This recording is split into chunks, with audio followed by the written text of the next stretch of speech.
Dynasty Nerds on Better Sports Network.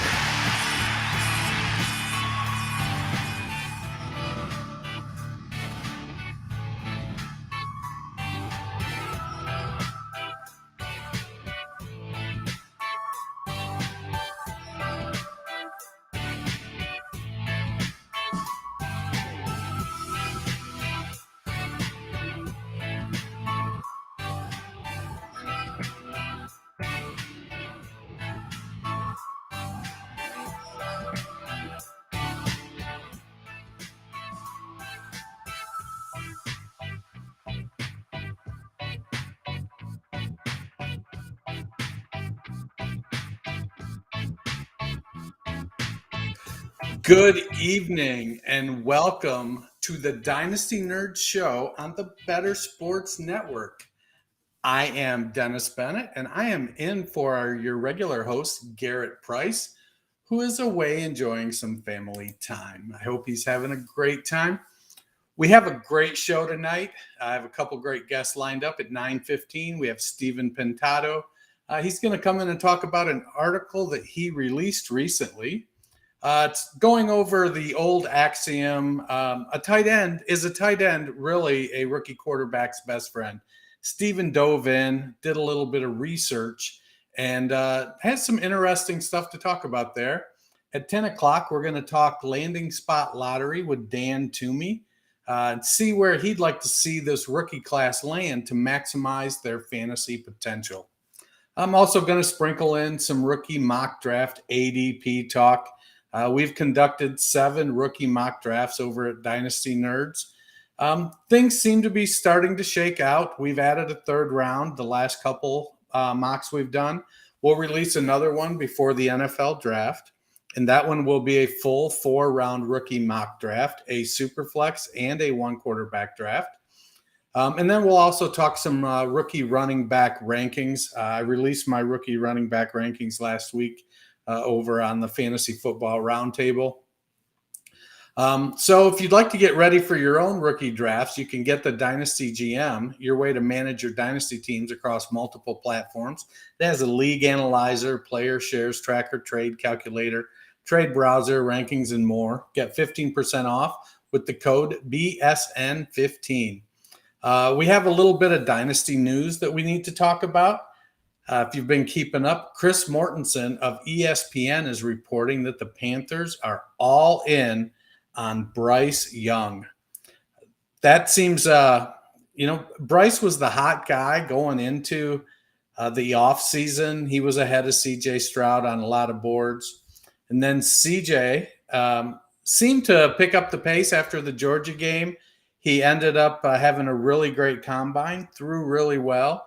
The Panthers met with all of the top rookie quarterbacks, incoming rookie quarterbacks, Stroud, Young, Levis, and Richardson. But it seemed like they were moving up. They had their guy in mind, and most people thought it was going to be C.J. Stroud. We're in silly season. It's time for smoke screens, and this may be a smoke screen that they're putting out saying they want to take Bryce Young. There was some talk that they traded up and then were looking to trade back down. That didn't make a whole lot of sense to me. I don't know why you would give up that much draft capital to go up in hopes that you could trade back down to get more draft capital. I still feel like it's going to be C.J. Stroud, but what do I know? Chris Mortensen is way more connected than I am. The next thing, Trey Lance. There's some throwing video going around of Trey Lance, and it looks like he has tightened up his delivery. What does that mean? Is he ready for the battle with Brock Purdy, or San Francisco trying to move him? It seems like they have an embarrassment of riches, maybe. At least they have some bodies in San Francisco with Purdy and Trey Lance and the recently added Sam Darnold. If you look at their styles, it seems that Lance may be the odd man out stylistically. Darnold and Purdy seem to play a little more of a similar style than Trey Lance does. Lance came from a small school, didn't have a lot of starts, has been injured his first 2 seasons, but he has a lot of the tools and the traits that teams are looking for in a quarterback. He's athletic. He has a strong arm. Can he put it all together in season 3? There's been talk going around that John Lynch has said that Brock Purdy is their quarterback if he's healthy. Will he be able to hold on to that if Trey Lance comes out and has a stellar preseason, takes hold of the starting quarterback job? I like what Purdy did as Mr. Irrelevant last year. He came in with no pressure. All he had to do was not make mistakes and make the right read, and he did for the most part. He had a nice little run at the end of the season. Moving on, Ian Rappaport has reported that Josh Downs, there's about 3 wide receivers in Tier 2, and Josh Downs is one of them. Rappaport said that he has no top 30 visits lined up. Bring in the prospects that they want to talk to, get to know better.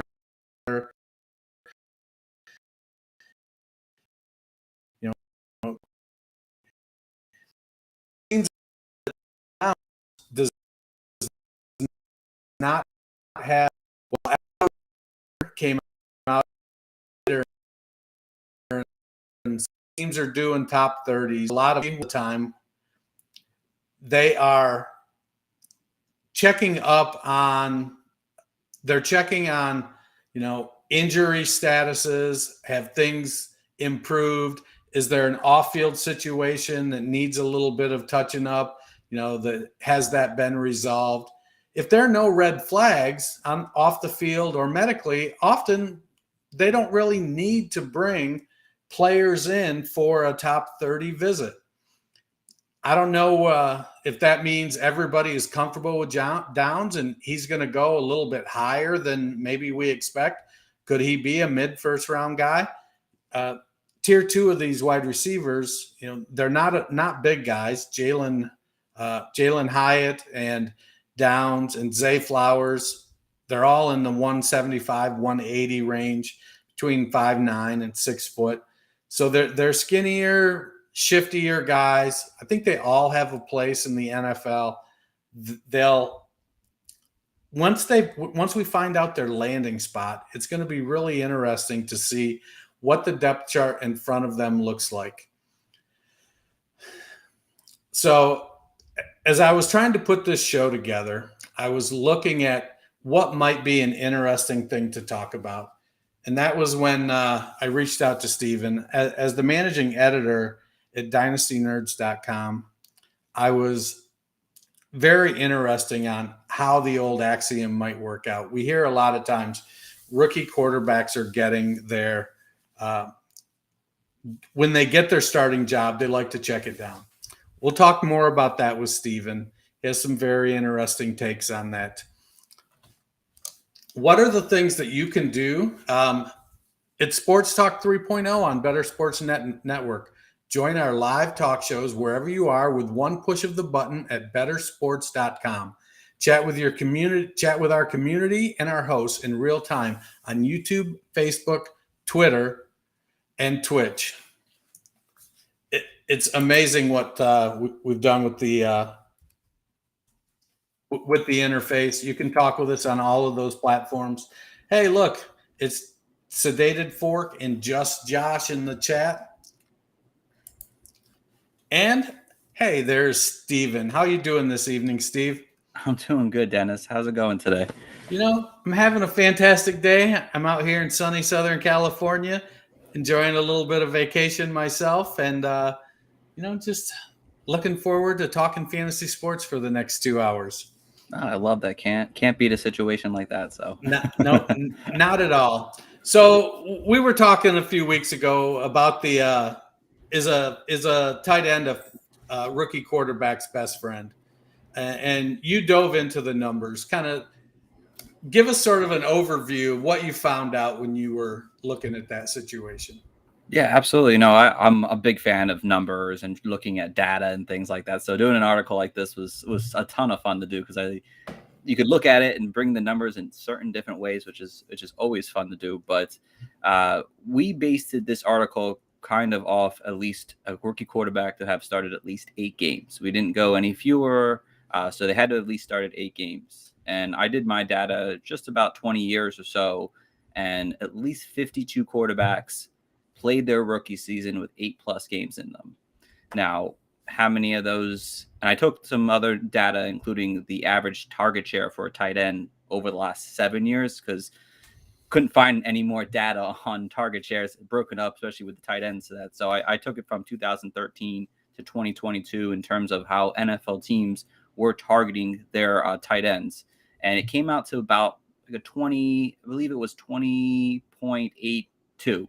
That was the average target share to a tight end in a single given season over, a 7-year, 8-year span of data.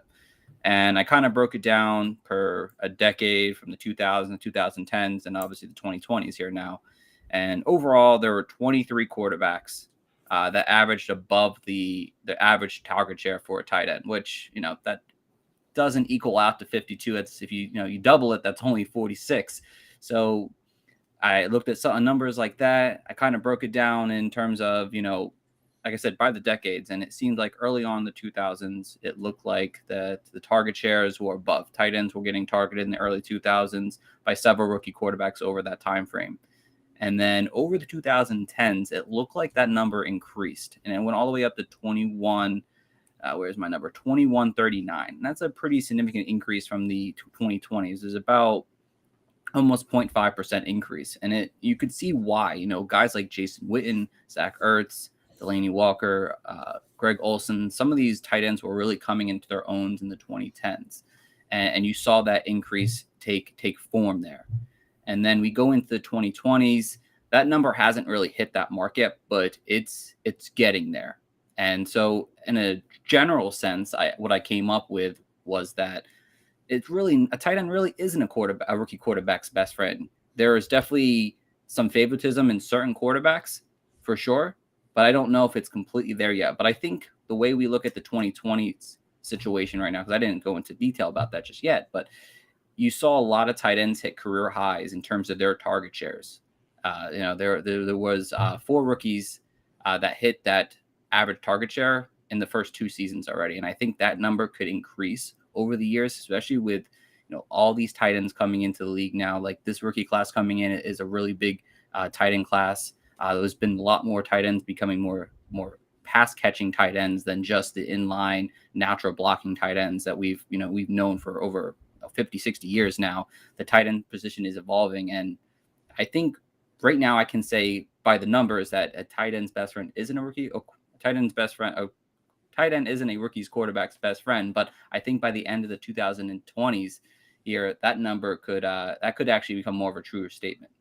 So we've seen offenses evolve, and Sedated Fork brings up a great point that there's a lot more 12 personnel being ran, it seems. And in the 12 personnel, that means one tight end is primarily a pass catcher. So does draft capital and running 12 personnel, did you notice any particular effect there that if a tight end had higher draft capital, that a quarterback might be more inclined to lean on them a little bit heavier? No, not in particularly. Based off all my data here, it was kind of fluctuated. That's why I was like, oh man, I was really looking to find an actual like trail of numbers that really like, oh, this is exactly why. I looked at, maybe they started later in the season. Maybe that has something to do with it. Maybe some rookies who started 6-17 games didn't feel the need to throw their tight end as much as maybe ones who came in mid-seasons. And I looked at, draft capital. Did some tight ends really stand out? It was a mix. It really was a mix of different tight ends in terms of there was ones like Pat Freiermuth over the recent years. Yes, a higher pick. And then you have some guys like James O'Shaughnessy who wasn't drafted at all. And he led their team in target shares. And he had that one season where his target share was kind of high, was really high for a tight end with a rookie quarterback. And so draft capital really didn't pin the needle one way or the other. It was a very mixed bag of numbers. So we're usually dealing with a first round quarterback because by and large, those are the rookies that are going to start. Is that safe to say? I would say so. If looking at all the rookies, I would say more than about 80% of them were first-round rookie quarterbacks for the most part. There were very few in between. So just taking a look at these quarterbacks we have coming in and what the potential landing spots are. So we've got Carolina with Hayden Hurst at tight end. Houston with Dalton Schultz at tight end. Indianapolis with Jelani Woods and Mo Alley Cox. Tennessee with Chigo Connor. Tennessee. And do any of those situations seem favorable to for a quarterback tight end matchup where we might want to move the tight end up our rankings going into this quarterback's rookie season? Yeah, I mean, it really does depend who lands where at the end of the day, obviously. I mean, if you look at the Carolina situation, obviously they're taking a rookie quarterback no matter who it is at this point. I mean, unless it's Anthony Richardson, I think that either Bryce Young or CJ Stroud can really get a tight end to that next level. And, Frank Wright's offense, he's kind of always liked using tight ends, especially in the red zone. So Hayden Hurst signing, a pretty significant contract to go there, you would have to assume that he's going to be involved in this offense here. I know they have a bunch of new weapons there, but none of them are, target hog. DJ Shark's not a target hog. Adam Thielen's past his prime at this point. We haven't seen anything from Terrence Marshall. He has a chance to really shine as a tight end in Hayden Hurst. I like Dalton Schultz a lot. I know people are kind of indifferent about him, but Houston's have always used their tight ends. They haven't really had a tight end who is athletic enough to really be that main contributor over the years. But we've seen guys like Jordan Akins take a shot at times in Houston, but Dalton Schultz, I think he could still be heavily targeted. They don't really have anyone outside of Bob Woods, Nico Collins, and John Mechie, who haven't really took that next level yet, or they haven't had a chance to take that next level yet. Indy's situation is a little interesting because I feel like they're using multiple tight ends. It could limit somebody like Jelani Woods a little bit there because they like to use all three of their tight ends at times. Again, new offense, so that could change a little bit. But Nick Sirianni, him going to Indy now, they used Dallas Goedert a lot the last few years now. So there's a chance for him to take that next form and that next step in that offense. So there's a good chance. I wouldn't move them up significantly to they're a tight end one now, but all those maybe Dalton Schultz, obviously. Dalton Schultz, I think, is a solid mid to low range tight end one, but like Jelani Woods and Hayden Hurst, they could be sneaky tight ends this coming season. So with Indianapolis, Shane Steichen came over from Philadelphia, where they ran before Sirianni took over. It was very heavy two tight end, and they utilized Ertz and Goddard a lot. Sirianni took over. They still use Goddard a lot. And now Steichen's in Indy. If you had to pin your hopes on one tight end in Indianapolis, would it be Jelani Woods or would it be Mo Alley Cox? It would. I would say that it's more likely that it's Jelani Woods. Mo Alley Cox kind of saw it fading down the stretch last year. Again, new regime now, so things could change overall. But he is the more athletic tight end, the tight end that they can use in the red zone heavily. He's a 6'6" or 6'7" tight end. He's just a big target hog there. So I would say Woods probably. Yeah, my concern is that they get a little screwy and take a quarterback and decide to play Gardner Minshew for most of the season. I think I don't see that ending well. But so Tennessee is a wild card for me. They're down. I think, what are they picking at 10 or 11? I think so. Yeah. So they're probably not in the running to get a quarterback if they don't trade up. But there's been some talk that they may be interested or maybe a fit for Trey Lance. Do you think that if Trey Lance landed in Tennessee, would he be, he's not a rookie, but he'd be essentially a rookie because he's only had a few starts. Do you think him and Okonkwo would be able to hook up and kind of add some anecdotal evidence to this axiom here? I mean, there's definitely a chance. I mean, his talent is untapped. I mean, from what we saw in limited games in San Francisco with Trey Lance, he didn't always keep consistently with giving George Kittle those high-end tight end 1 weeks. I always remember when Trey Lance kind of went in the game, it just didn't really form that George Kittle was going to see massive target shares, or at least accurate target shares. I think that was, for me, the biggest thing. His accuracy was just, he never could get it to George Kittle when we wanted him to. So, obviously he's working hard this offseason to kind of get back and try to take another step in his development. So, I mean, there's a possibility that could happen. I'm not, banking on it, but I mean, it's potential there, but I had to see it first. I got to see something from Trey Lance that shows that he can accurately get the ball to his skill players.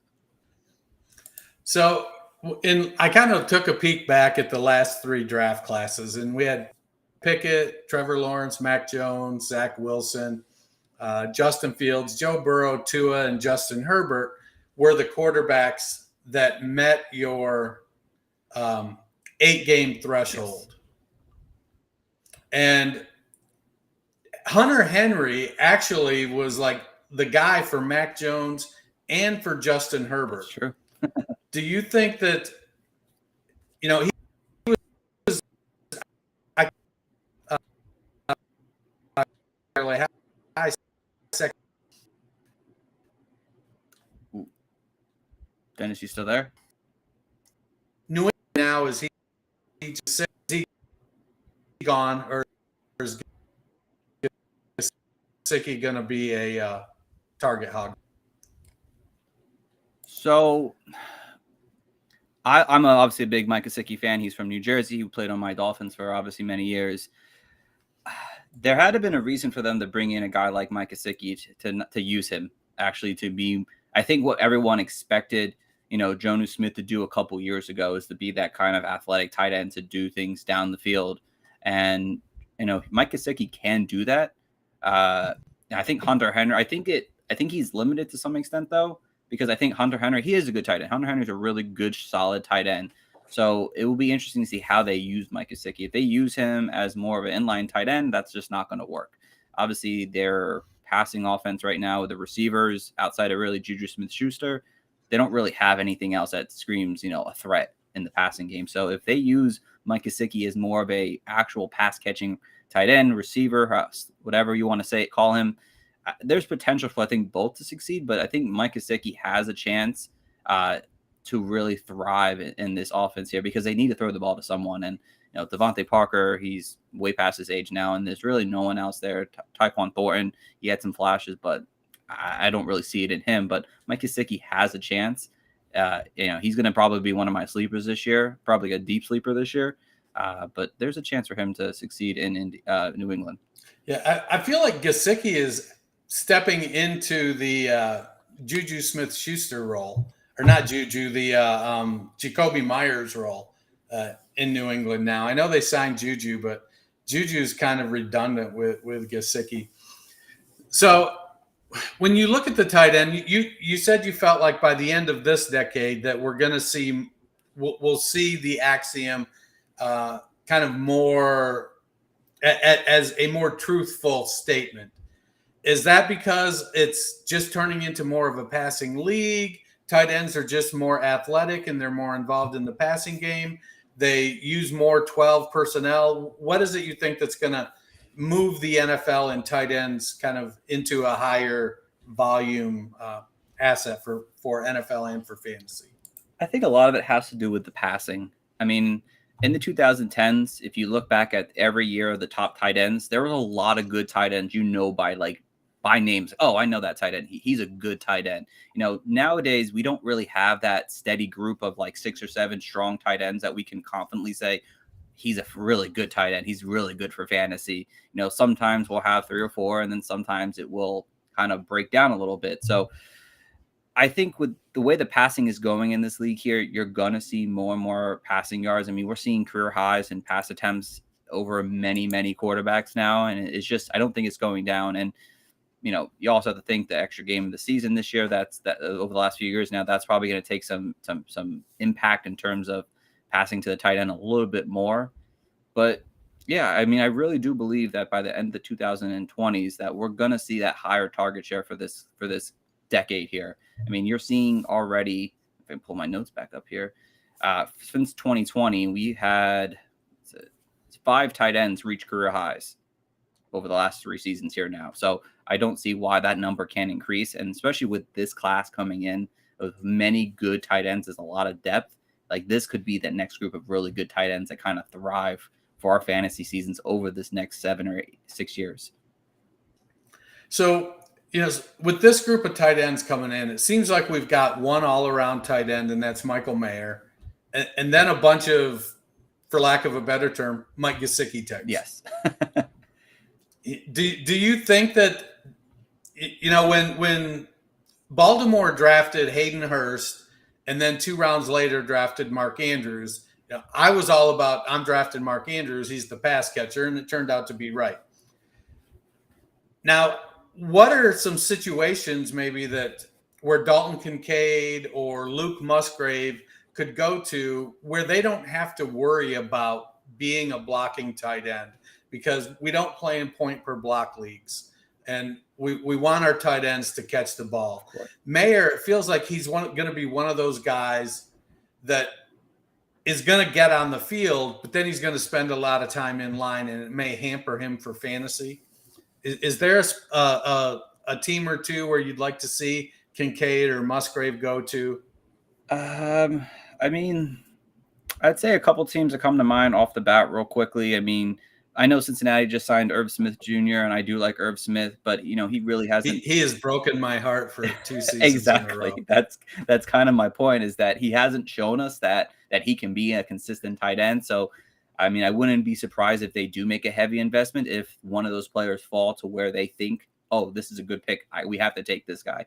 The Bengals are a good situation. Obviously, the Raiders are a major need for tight end, and in that second round, I wouldn't be surprised if they take that direction here. I mean, they obviously had Darren Waller for many years, who was more of a better pass catching tight end than most. So you're not on the Austin Hooper, OJ Howard train. No. I mean, Austin Hooper will be a servable tight end, but he's nothing to compare. And OJ Howard, just his time never came, unfortunately for him, enough so. But the Raiders are a good situation that they could use a tight end really badly. So Government Divides posed a question. He said, why are people bailing on Trey Lance? He got hurt. That's it. So if San Francisco can get draft capital for him from, say, Tennessee, do you think that's bailing on him, or are they just looking at their situation and saying, we've got Purdy who works well in our offense. We think Darnold will work well. We can improve our overall standing by moving this quarterback. So do you think that they're bailing? If they do trade him, are they bailing on Lance, or are they just happy with Purdy? I think San Fran is confused right now because I think they're only bailing because they don't want to have to go back to Trey Lance just to go back to Brock Purdy. I do like Trey Lance when he came in. I was excited for him. He has a ton of upside, and I would love to see him on the field and play a 17-game season. That would be awesome. But the fact is that if he struggles early on, they're going to just go right back to Brock Purdy, and then boom, you have a guy who spent multiple draft picks on to do absolutely nothing. And I think that's what scares the 49ers so badly, that let's take the value of Trey Lance before he gets back on that field and try to get something out of it. I guess that would be considering bailing to some extent there, but I mean, God forbid they put him on the field and he's just not good. He just doesn't have the accuracy. He just can't push the ball downfield. Well, he can push the ball downfield, but he can't get the team downfield to scoring positions as often. So I think the 49ers are nervous, and they might actually – I think they are kind of bailing on him, but we'll have to wait and see. I mean, I think he deserves a shot still at that starting job, and I hope they give him a fair shot unless he does get traded. So if you – when Lance came out, if you spent an – early-ish, top of the first round pick on Trey Lance, what are you trading him for now? And conversely, what would you trade to get him? Is there, Is there a difference in what you would sell him for versus what you would buy him for?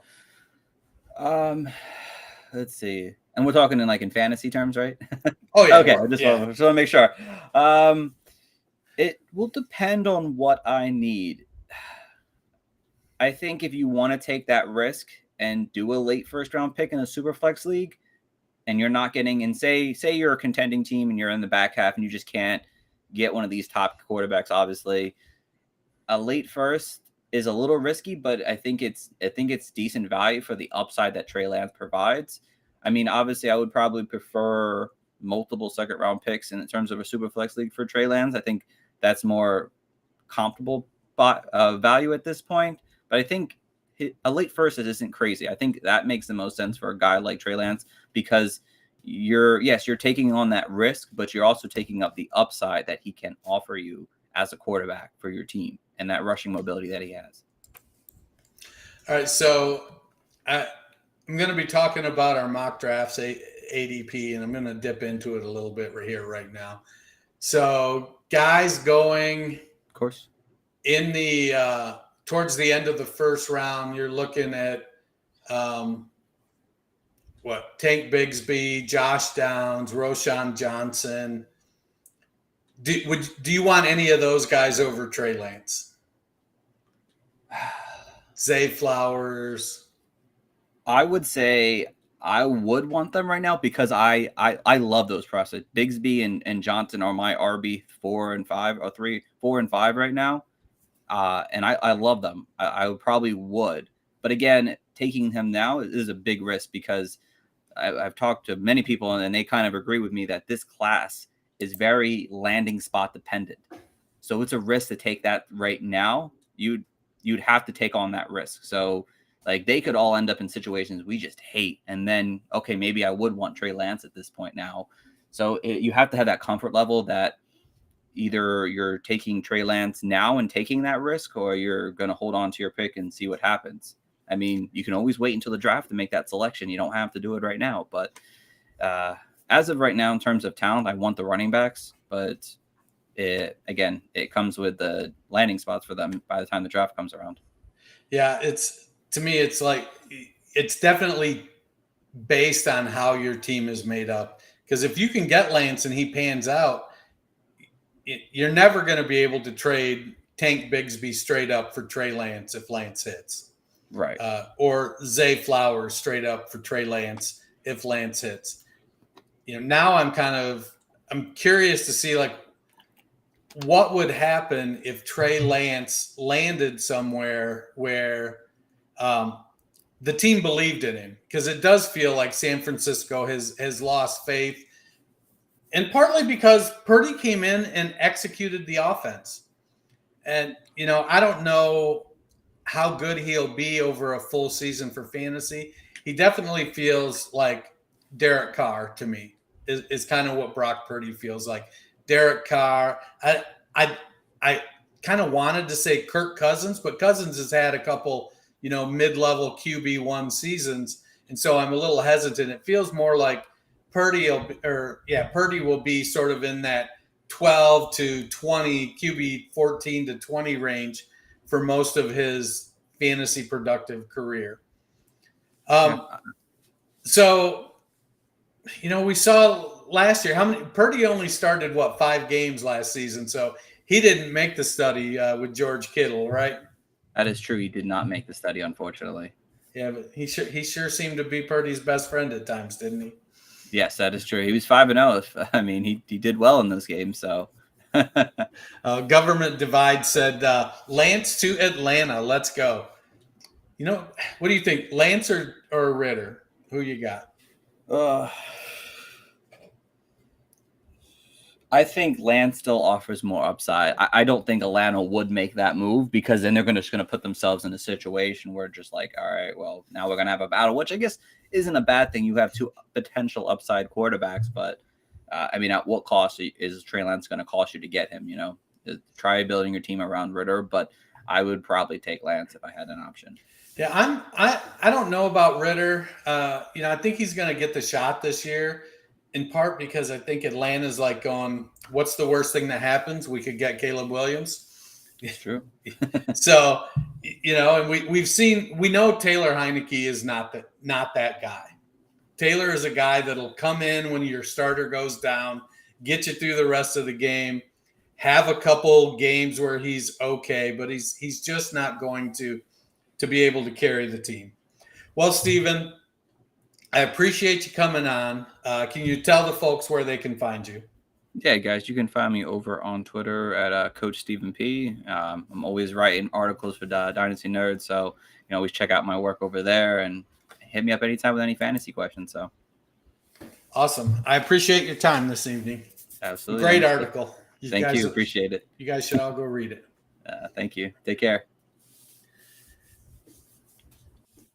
Coming up next, we will be talking some mock draft ADP.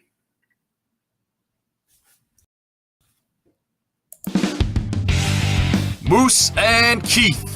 Weekdays at 10 a.m. Eastern. The word genius is there. Bob Glover, it describes him. Bob, so when's the last time that Twitter defeated you? Because I've been defeated by Twitter today. I'll tell you how Twitter defeated me one time. I had the mistaken impression that the year that Troy Polamalu won the Defensive Player of the Year, it looked like it was going to go to Clay Matthews Jr., and I tweeted it. And there was a guy on the media bus. He was like, oh, yeah, he's got it, a guy I trust. I won't tell you who it was, but his initials are Mike Garafalo. So I went with it. Got a DM from Rich Eisen, NFL Network. He goes, you sure about that? I go, oh, man. Oh, I just got this wave because accuracy to me is really important. Yeah. So I'm literally on the media bus. We're just getting back from media day. We are slipping and sliding in Dallas. It's snowing. I get off the bus. I open my laptop. I'm hunched over, and I just literally people are passing me. Bob, what's wrong? And it was Polamalu, and Adam Schefter had retweeted me. Trey Wingo had retweeted me. I'm like, oh, I'm dead. So when it's Polamalu, then how do you handle that? What was the subsequent tweet I think afterwards? I said, got some bad Twitter info. I didn't put Garafalo's name on there. I had to 10 years later, you can out him. I like that. Yeah. He wouldn't mind that. He knows the stories. So. Yeah. He actually said to me, hey, Bob, I think you might have jumped the gun on that. I was like, oh, crap. There we go. Campus to Canton on the Better Sports Network. Would Dion bench Shador? I don't think he would. How bad would it have to be? Because we've seen horrendous quarterback play from this Colorado team for the last, 5 years? JT Shroud, Brandon Lewis, just terrible quarterback play. They were 131st, which is dead last in pass EPA per play. Obviously, it will be better, but how bad does it have to be for him to bench his own son? I'm not sure he will ever either, especially with the attitude that he came in with. If they don't get Rashada, who do they bench him for this year anyway? I don't know that there's another answer on that roster that you go to. They don't really have a guy behind him. So I don't even know if we would know the answer to that until the next year, assuming that he doesn't declare for the draft, he returns, they bring somebody else that's competent and behind him. If they're going to do this the Lincoln Riley way, next year would be the class to bring somebody in. Shador Sanders is going to be a third-year player. So he's going to play 2023. I don't think he's declaring for the 2024 NFL draft. So he's going to play in 2024 and then declare for the 2025 NFL draft. And let's remember this. He hasn't had a full recruiting cycle at Colorado. He will have that next recruiting cycle. So maybe he could get one of these class of 2024 quarterbacks there to come to Colorado. However you're invested in sports, from betting to fantasy, collectibles, and more, join our community on Better Sports Network.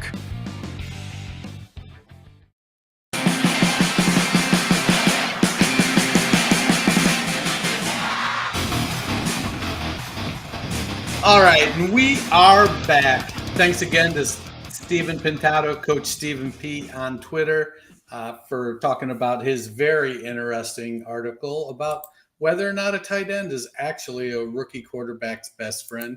Seems like a lot of it comes down to whether or not the tight end is earning targets prior to that rookie. Hey, government divides. You get more people in here by telling two people. Remember that old commercial? You tell two people, they'll tell two people. They'll tell two people, and it just grows. We appreciate you stopping by and conversing with us.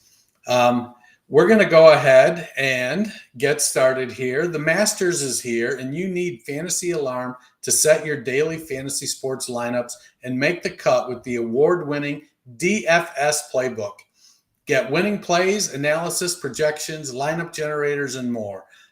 And for a limited time, get the PGA Playbook Pro plus DFS playbooks in all sports at half the cost for the next 6 months. Use promo code MASTERS at fantasyalarm.com and dominate DFS with the best in the business. fantasyalarm.com. I love those guys over there. They do a great job. So I was talking about the mock drafts. We've published 7 of them. We started out doing just 2 rounds. We've added a 3rd round. We'll publish one more before the rookie draft. It'll come out the week or before the rookie draft, before the NFL draft.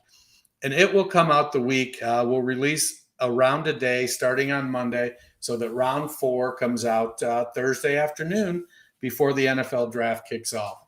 And it's been interesting to kind of watch what some of the changes. So even in Superflex, Bijan Robinson has been holding the 101 position. In 5 of our 7 Superflex drafts, Bijan was the 101. The first 2 drafts after the combine, he actually was the 102. One of those I picked mock draft number 5. I went ahead because it is Superflex, and I thought that CJ Stroud had a phenomenal throwing session at the combine, kind of cementing my opinion of him as a quarterback prospect. And so I went ahead and drafted him. I could see if you have a fantasy team and you're looking, maybe you've got a good running back core. You know, you've got Jonathan Taylor, you've got CMC, you've got a couple other guys that are, RB2/RB high-end RB3. So you've got good depth at the position. And your quarterbacks are just in rough shape. Maybe it makes sense. Now, there's always the approach you could take is that, well, I'm going to draft Bijan, and then I'm going to trade Bijan for a quarterback. Or maybe since Bijan is younger, I'll trade Jonathan Taylor for a quarterback. Those are great approaches. You have to take into consideration, what does your league look like? Do they like to trade? Do they trade often? It's a situation that you have to monitor. I don't know if you know who Leo Pasiga is on Twitter, but he keeps a notebook of all of his league mates and what are their tendencies. Do they like to trade? Do they have to win trades? Do they, focus on certain positions when they're trading? Are they more in the line like they want to get the premium asset and they're willing to trade depth? Or do they want to trade away the premium asset so they can build depth? And you kind of keep those notes. We were talking about the Dynasty GM as we get ready to roll out Dynasty GM 2.0 here in a few weeks. And one of the things that we mentioned that I mentioned that I would like to build in is that notebook capacity where you can kind of keep notes on your other league mates. I'm hoping it may not make it into 2.0, but maybe it makes it into Dynasty GM 3.0. So we have Bijan at number 1, CJ Stroud coming in at number 2, Bryce Young at number 3. And those 2 guys in Superflex drafts have been very consistently at the top. Bryce Young is a really good quarterback. I'm a little bit nervous about his height and his weight. At 5'11", 194 pounds. I know he weighed 204 at the combine. I get it. I don't think he weighs 204 now. I think he's back to 194. We've had some good short quarterbacks in the NFL. I think Drew Brees is probably the best of them. Russell Wilson has been a very good quarterback. I think the jury is still out on Kyler Murray. We'll see what happens when he gets healthy. Does he come back, and is he able to kind of take that next step now that he's going to have a new head coach and a new offensive system? Will that be beneficial to him? So for me, it's Stroud at 102, and that's how our 7 drafts have played out. Then it goes back to Jahmyr Gibbs, who's been widely many analysts have Jahmyr Gibbs in Rex Grossman too, government divides. He did take the Bears to the Super Bowl. Jahmyr Gibbs comes in at the 104. Many analysts have Gibbs in his own tier. They've got him separated from the rest of the group. I have Gibbs in the same tier as Zach Charbonnet. I like Gibbs a lot. 199 pounds, 5'9". I think he's going to be a guy that probably doesn't get enough carries to maybe be the RB1, but he's got the passing down chops that will get him to RB1 status. Jackson Smith and Jigba has been checking in pretty consistently at the 105. So we've split these up in pre-combine, post-combine, and overall average. And so Jahmyr Gibbs actually 6 versus post-combine is 6.0. Jackson 0.4, 6.0. Now those average out to being the 104 and the 105. And Jordan Addison, Quentin Johnston, and Smith and Jigba have sort of made up tier 1 of the wide receivers. Addison, I loved watching his tape. He seemed very dynamic, but it didn't show up in testing. He didn't seem very dynamic in his explosiveness. He didn't run as fast as I think you wanted him to for someone his size.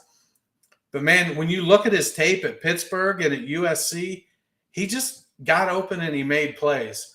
So government divide. Let's see. Will landing spot change my tiers, or will they stay the same regardless? I think it may have a little bit of effect on maybe where players are in the tier. I don't know that it will actually cause them to move up a tier or down a tier.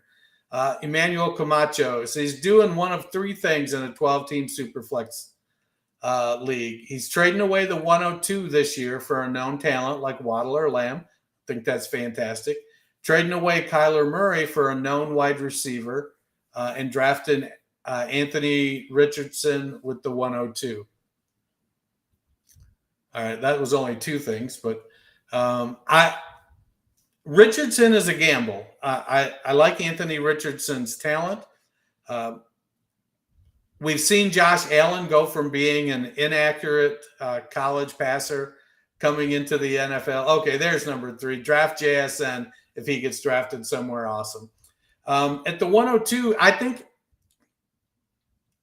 in a Superflex league, the 102, if my quarterbacks are good, if I'm set at quarterback, I love trading the 102 for Waddle or Lamb, especially if wide receiver is a need. Waddle and Lamb are better than all of the wide receivers in this draft. I don't think there's any question about that. Could one of them eventually be on their level in their tier overall? Maybe, but we don't know that for sure. I'm not a Kyler Murray guy. If I could trade Kyler Murray for a known wide receiver, I would do it in a minute. I'm just not a big Kyler Murray guy. So you got Daniel Jones and Trevor Lawrence. Yeah, I would use Kyler Murray. The challenge with Kyler Murray is if you're trading him now, you may be selling low. There's talk that he's going to miss significant time this season after his injury from last year. And if you have managers in your league like me that aren't necessarily very high on him to begin with, you may be battling to get what you think is fair value for him. We got, let's see, Quentin Johnston is still checking in at the 107 with Addison at the 106. Quentin Johnston is somewhat of an enigma at this point. Well, I like Johnston. He seems to have good after the catch ability for someone who's 6'3" and 208 pounds or wherever he weighed in there. Yeah, you're welcome. Happy to help. I think that Quentin Johnston, he kind of has Chase Claypool ball skills in the air. Like they're both bigger guys, but they just aren't. They're not going to be confused with DeAndre Hopkins when it comes to winning a battle for the ball.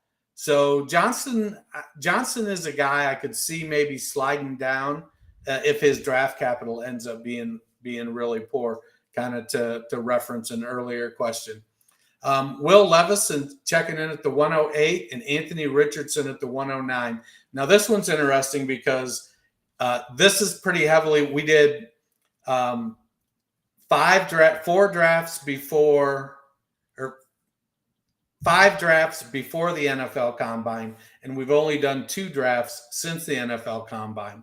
And so when you weight them like that, Anthony Richardson was actually going in the 2nd round prior to the NFL Combine, and now he is going at the 104 versus Will Levis, who was going at about the 106, 107, who is still going at about the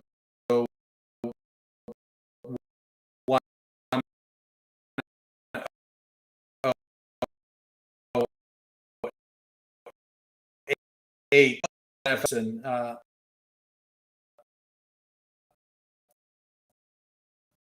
I think nervous about Levis. His inability to beat out Sean Clifford at Penn State. I know Penn State has a long history of quarterbacking, but is really recently.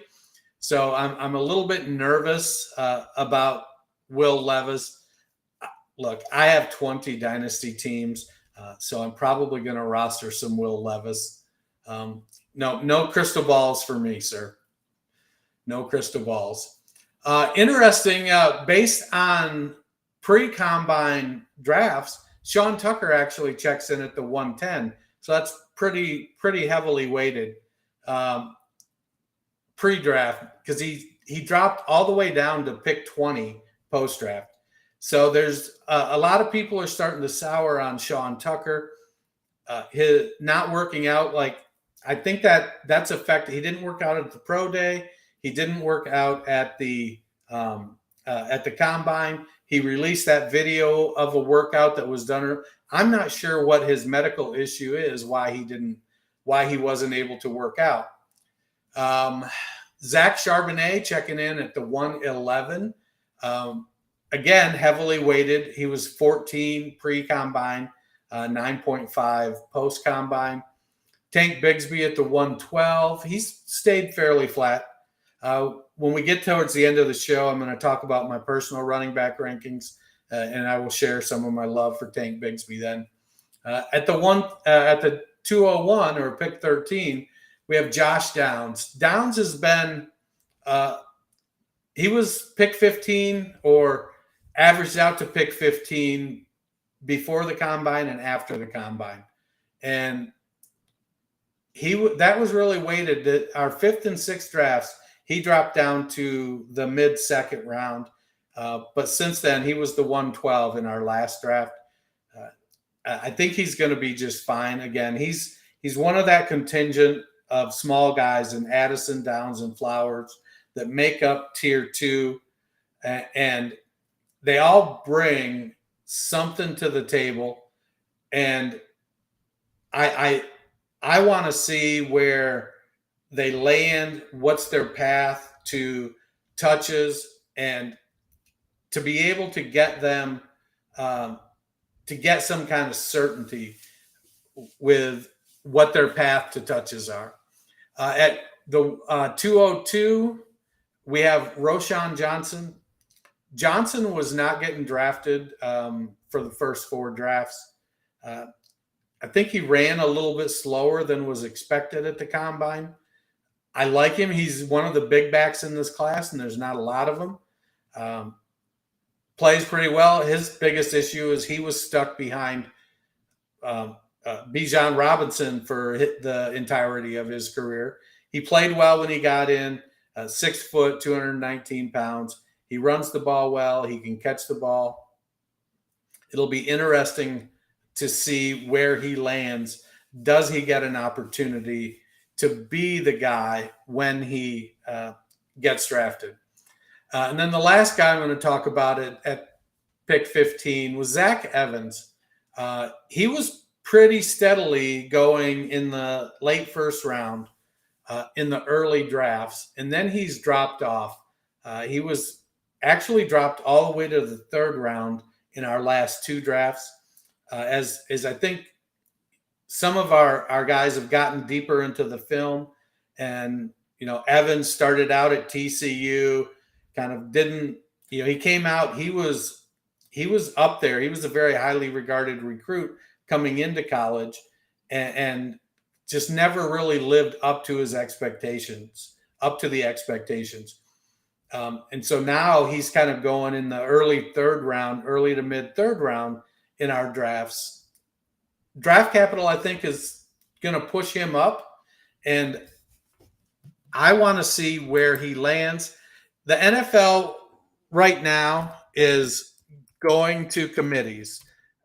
By and large, it's going to be in a committee of, at least two backs on just about every team, and Zach Evans is going to fall into that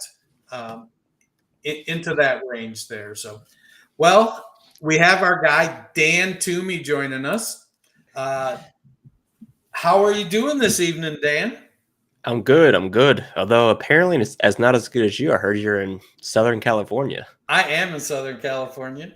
Now my question is, spring break. How many times have you gone to In-N-Out so far? What's an In-N-Out? Oh my God, Dennis. It's a burger place in Southern California. Tomorrow morning you're gonna Google it and you're gonna go find one. It's the best burger in America. Yeah, promise you that. Trust me, I've seen the Burger Wars. It's a burger. I'll give you that. Maybe it's good, maybe it's not. I don't know.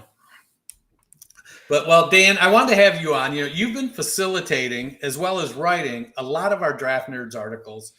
Where what we're doing is we're taking a look. We started with the Chicago Bears at the first pick, and we're doing. The authors are doing a full 7-round mock draft for the team, trying to draft players, not just fantasy relevant players, but to help the team in general. And then we're writing it up, because the Pittsburgh Steelers drafting 2 interior offensive linemen is going to be good for fantasy. It's going to help Kenny Pickett. It's going to help Najee Harris. Government divides says Culver's is as good as In-N-Out. I've had Culver's. See, I don't know what a Culver's is. I'll be honest. It's a chain that started in Wisconsin. Butter burgers, custard. It's pretty good. All right, I'll add it to my list. So what you guys are doing is you're looking more from an NFL perspective as far as doing the draft than an actual fantasy perspective. And so I kind of wanted to have you come on and we could talk a little bit about, where some of these guys you would like to see them go to maximize their fantasy potential. So let's go ahead and dig in. I'm going to start with the quarterbacks. I have Bryce Young first. There's been a couple mocks come out recently that have the Texans passing on Bryce Young at the 102. And so I'm going to base this premise on CJ Stroud goes number 1, and then the Texans take Will Anderson or some other player that's not. I think I saw Tyree Wilson. Tyree Wilson was on 1. So where would you like to see Bryce Young go to maximize his fantasy potential if he doesn't go to Houston? So first I'll say, you and I, we work in the industry, it's engagement season. Everyone who's kind of on the more casual side is just getting into the NFL draft scene. So just putting out content and getting clicks is priority number 1 for a lot of these services nowadays. So if there was a scenario where Bryce Young was not selected by the Texans, I think the next best option would be the Indianapolis Colts, which would be at 4. Arizona at 3 doesn't make any sense. They have, Kyler for however much they'll get out of him this year. And with the Colts, he has a very real shot of starting at some point during his rookie season. Right now they have Nick Foles and Gardner Minshew on the roster. I don't doubt Bryce Young could beat any of those guys out by the time we get to week 6, 7, or 8 during his rookie campaign. So for these rookie quarterbacks, seeing them in their rookie year is so helpful because it lets us decide how to act on their value. I know you and Steve were just talking about Trey Lance a lot, and one of the questions surrounding what to do with Lance right now is we as dynasty managers, we don't know how to value him because we haven't seen a lot out of him. Whereas a player like Zach Wilson, it's very easy to make a judgment call because we've seen him with enough reps to know what you're going to get out of him. So as far as when I assess these rookie quarterback situations, I want to see a guy that is going to be on the field. So by the time I'm at the end of his rookie year, I can make a determination on whether he needs to remain in my roster or not. So with the news today for Young, where do you see CJ? Do you think that Houston then just goes CJ Stroud at 2? I mean, it's silly season, so that feels like it's a smoke screen, to be honest, but we'll take it at face value. Panthers go Young. Let's say the Texans then pass on a quarterback, where is it just the next in line go to Indianapolis for CJ Stroud? Yeah, I'm at the point where if we're getting Houston skipping on a quarterback, my next destination that I'd want to see a rookie land is Indianapolis, because then after that you got the Lions and the Seahawks, which are both great landing spots, which we'll talk about in a little bit with another player here. But like I said, with these younger rookies, I want to get them on a team where I'm going to see them year one and be able to assess right away what kind of talent I have to work with my dynasty team. I got to be honest. The thought of CJ Stroud having Michael Pittman Jr. and Alec Pierce to throw to is kind of exciting, especially with the running game with Jonathan Taylor. I kind of like that. Do you think that there's a team that's going to trade up to number 3 with Arizona? Somebody have the capital to do it and make, we'll get quarterbacks off the road, off the board, 1, 2, 3, 4. That's the ultimate question right now, because I'll tell you what, Arizona wants nothing more than to trade back.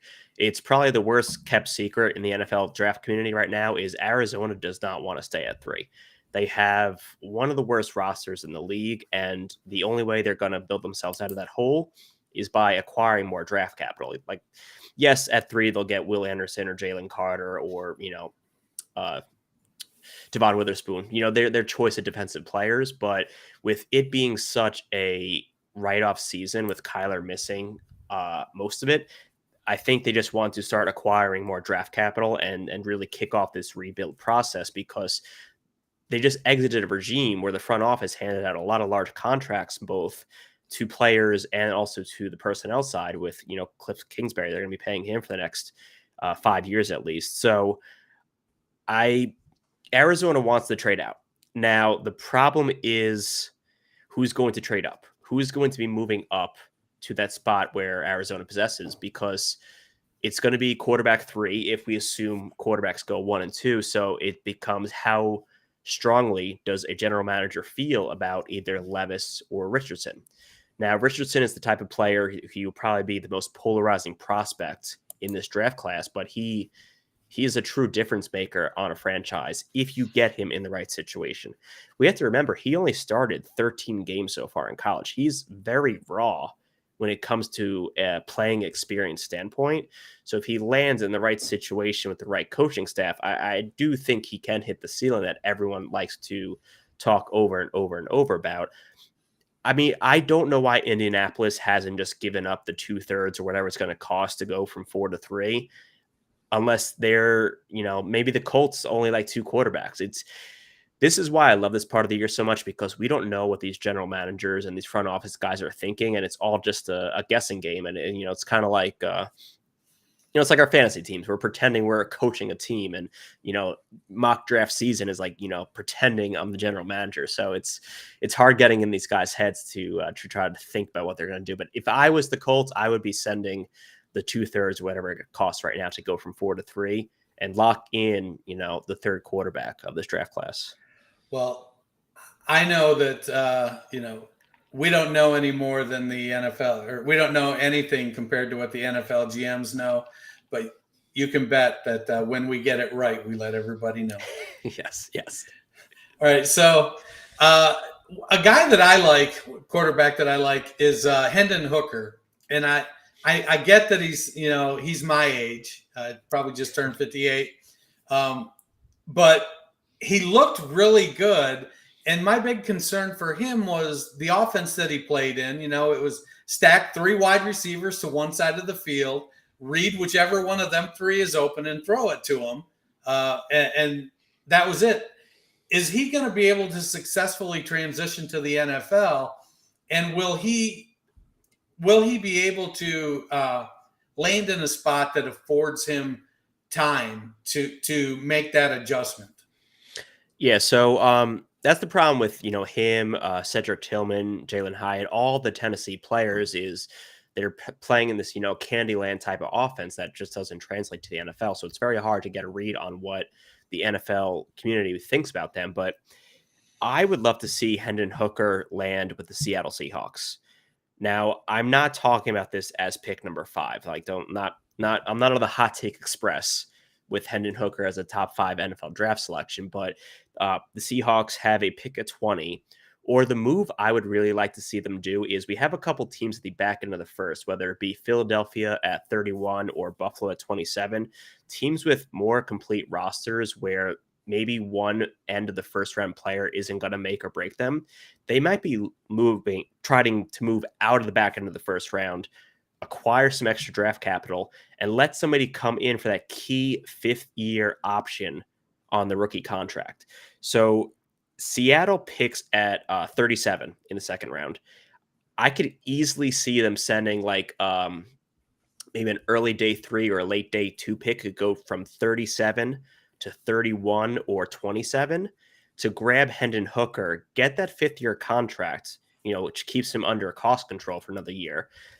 And I think Hendon Hooker actually comps pretty favorably to Geno Smith. I think the two players have a lot of similar skill sets, and I think it would be quite a smooth transition. And the best part is Hooker is still recovering from the ACL injury. He can treat this as a redshirt rookie year. Geno will be the starter. That team is going to be a playoff contender. Hooker can kind of ride the pine and learn what it takes to become an NFL quarterback. And then next year, the Geno contract, it's not a big dead cap hit. If they like what they see from Hooker in practice and at training camp, Geno Smith could be off that team for minimal dead cap hit, and we could see a 2024 Hendon Hooker-led Seattle Seahawks, which I think would be great for fantasy football purposes. He's going to get suppressed a little bit in rookie drafts, but if you hold on strong for that 1 year, you're going to get a starter in 2024. Yeah, he's been going in Superflex drafts. He's been going at the 1.08 2.08. So to me, if I can get him in the second half of the second round for fantasy purposes, especially if he lands in Seattle, to me, that seems like a great win for fantasy and for Hendon Hooker. I love the Seattle pairing. It's, I'm concerned that Geno isn't going to have, he seemed to run out of gas a little bit at the end of last year. And then the guy who kind of put it all together for him, Dave Canales, he's shipped himself off to Tampa, I think, as the new Tampa OC or Tampa QB coach, passing game coordinator or something. So I'm a little concerned. I want to see Geno do well. But, Geno, it almost feels like Geno had himself a Gary Barnidge year. And it makes me a little bit nervous. I'm probably anywhere I roster Geno, I'm kind of trying to get out of the Geno Smith business. Yeah, it seems to be he caught lightning in a bottle this year. And, can we see it again next year? I don't know. I also never predicted a Geno Smith breakout this year. So, it wouldn't be the first time he fooled me.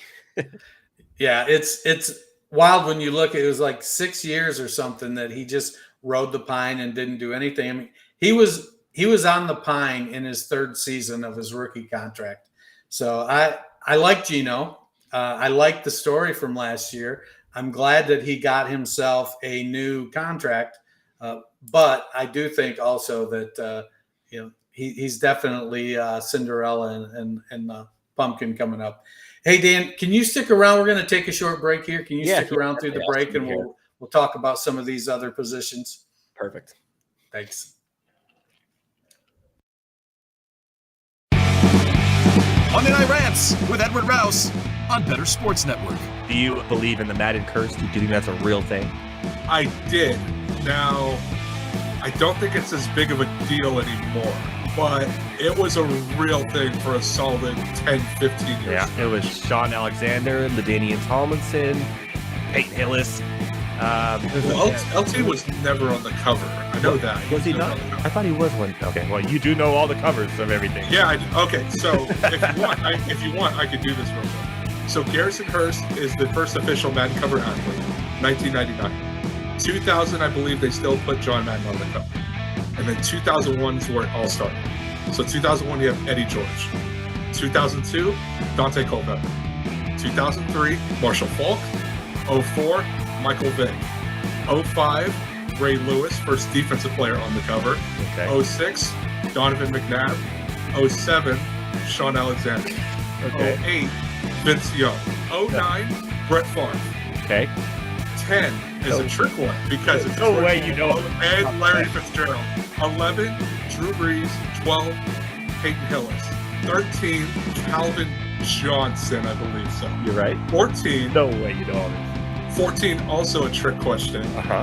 I believe that's the Madden 25 cover, and it's Barry Sanders, unless you got it for the new consoles, in which case Adrian Peterson was on the cover. You're not cheating. You're not looking at. Swear on my life. Swear on my life. Okay, keep on going. 15, you have Richard Sherman. Okay. 16, hold on. 16 is Odell Beckham. Okay. 16. 17, now this is the one I get mixed up because 17 and 18 are back-to-back Patriots. They are. 17, I think, is Gronk, and 18 is Brady. You are correct. 19 is Antonio Brown. Correct. 20, Patrick Mahomes. Oh my goodness. 21, Lamar Jackson. 22, Brady Mahomes. 23, John Madden. Yeah, dude, I'm a cover nerd when it comes to this stuff. We now know, but that was really impressive. I don't know how. Thank you. That's literally 29 of them or something like that. Wow, that is. You did not miss a single one, and you even got the special editions where they had two people on the covers. Monday Night Rants on Better Sports Network.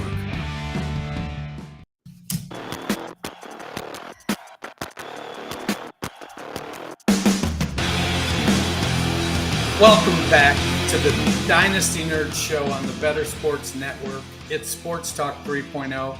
Join our live talk shows wherever you are with one push of the button at bettersports.com. Chat with our community and our hosts in real time on YouTube, Facebook, Twitter, and Twitch. I am here with Dan Toomey, coordinator of the Draft Nerds series on dynastynerds.com, where he has systematically led mock drafts for every single team, 7-round mock drafts, and we have looked at we've got just 3 teams left to go, I think. Yeah, it's a grind. The 7 rounds, like I'll tell you, like some teams are so easy. Like the Dolphins have 4 picks, and I can write that in one afternoon. But then you get to the Texans with their 12 picks, and you're like, well, that's an entire weekend putting together this article.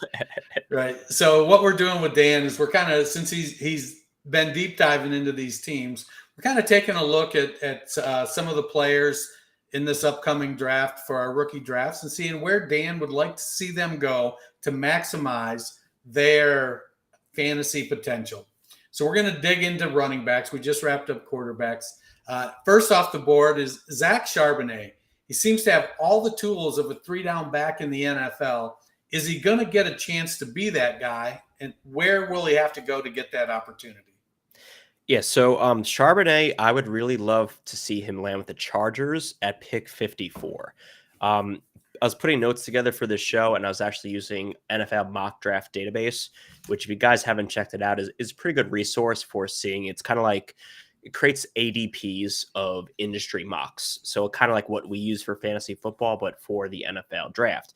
And his NFL mock draft database ADP right now is 52. So it actually falls right in line with the Chargers pick of 54 there. But I think he would. So Austin Eckler is obviously a big question mark right now when it comes to the Chargers. He wants more money. They don't want to pay him. They've given him permission to seek a trade. We don't know how this is going to play out. And we are only exactly.